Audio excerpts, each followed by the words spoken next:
Hello, I'm Gareth Morgan. I'm a visual artist. I also have type 1 diabetes. Along with the marvel of insulin pump therapy, I also take medication for hypertension and elevated cholesterol. I'm 50 years old. I'm not a diabetes professional, but I do make art about my life with type 1 diabetes.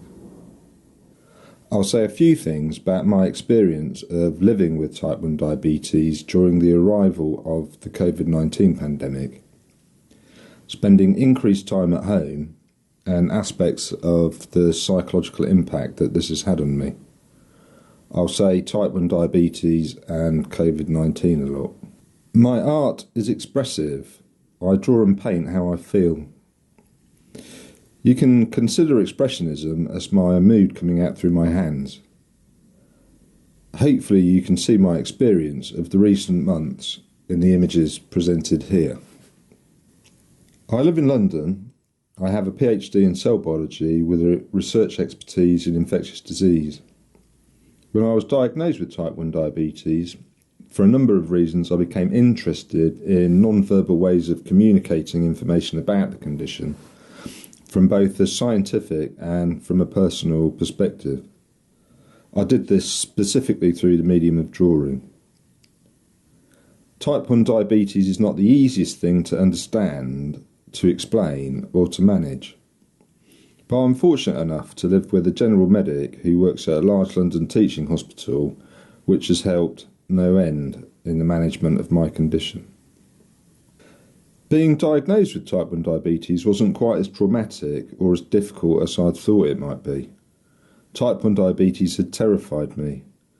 My dad had it, and it didn't go too well for him. There are, however, a number of things that come along with type 1 diabetes, such as needing to go to the loo as blood sugars rise and fall, needing a vast array of medicines, needing a supply of fast and slow-acting carbohydrate, taking daily exercise, going to the hospital for an annual diabetic review, looking out for infections. There are a number of things in this incomplete list that contribute to a reasonable level of health anxiety. And this was before the arrival of COVID-19. Before the arrival of the COVID-19 pandemic, I was aware of the extensive preparation happening at the hospital where my partner works. As it became apparent how infectious the virus was, I was told in no uncertain terms to stay at home. Not just because I have type 1 diabetes, but because the virus is expletive everywhere. This made sense. After all, we'd just built a home studio for me to work in.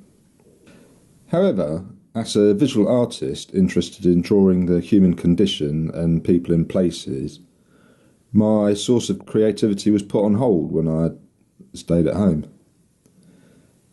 With other people throwing themselves into the jaws of a crisis, drawing seemed to have become a bit of a trivial pursuit. Simultaneously, my local environment changed incredibly rapidly. The background noise of aeroplanes, cars, buses, trains, schools disappeared, but the noise of my neighbours, also trapped in their own homes, increased, and it became repetitious. Groundhog Day had arrived. My blood sugars increased, which could be put down to stress, but it dawned on me how over the 10 years since I'd been diagnosed with type 1 diabetes, a surprisingly large aspect of my control is based on routine and exercise. Not just running or cycling, but simpler things like a walk after lunch to the shops, or walking to a football match, or visiting a gallery. All forms of moderate exercise and relaxation, all gone in an instant. Continuing to take a walk shouldn't be a problem, should it? But remember, there is a dearth of public toilets in the UK, and these were now closed, as were toilets in cafes, bars and pubs, and there was a 50-person queue waiting to get into the supermarket. Could I hold on for that long? It was starting to become a question of, could I go out even if I wanted to, without risk?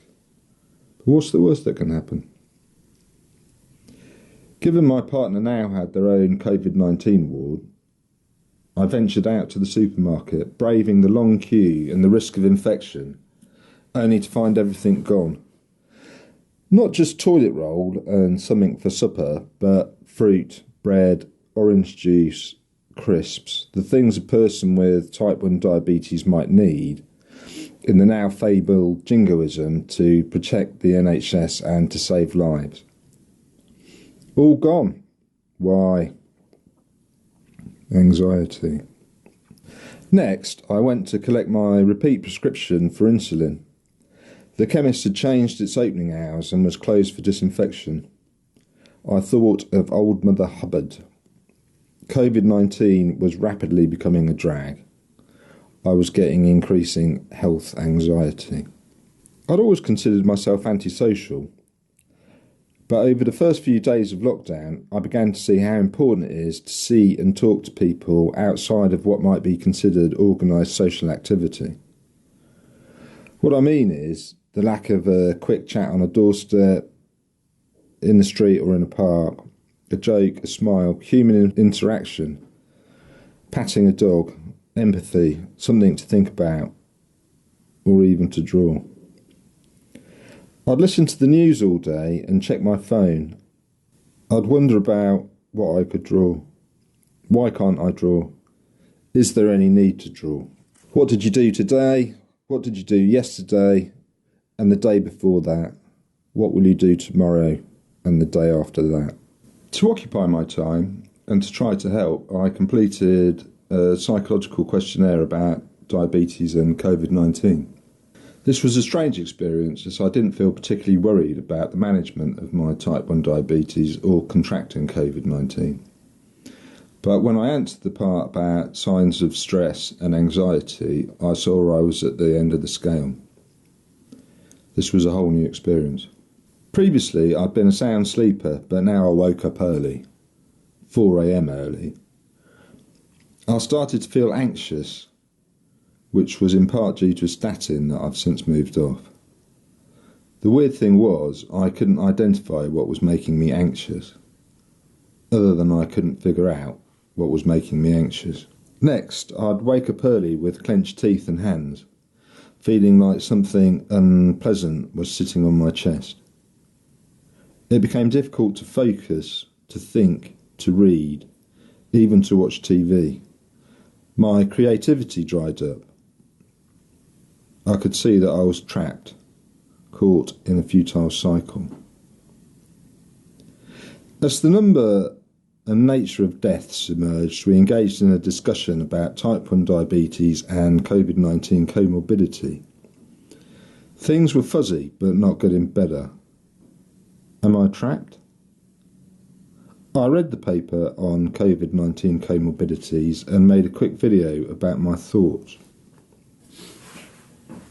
The big news this week is that type 1 diabetes is bad for you. If you read the paper and put aside age, gender, ethnicity, socioeconomic background, BMI,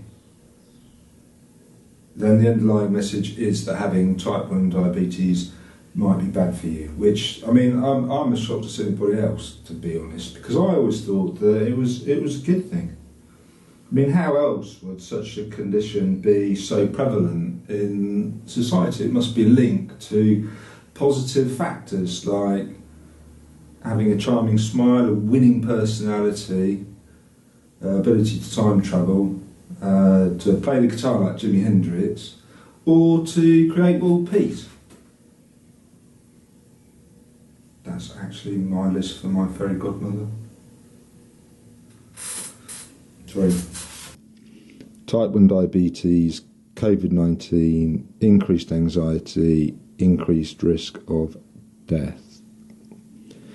The massive problem is, like others, you don't know your risk of death, or as it's euphemistically described, comorbidity of type 1 diabetes, until you've contracted the virus, even if you're undiagnosed. Following advice from my partner, I looked at CBT and mindfulness, which along with exercise have helped no end. It's not all bad news. Curiously, pre-COVID I was a late sleeper, but now I'm up early each morning, seeing things in a whole new light. I even get William Turner's Dawn light paintings. My HbA1c has not been massively impacted by being trapped, inactive and stressed. I'm seeing the benefits of regular exercise, and I have even got into mindfulness. However, I'm now in self-isolation. My mind is calmer, but it is difficult to stay on top of my blood sugars, which is clearly a concern. I look forward to soon being able to go for a walk in the park every day.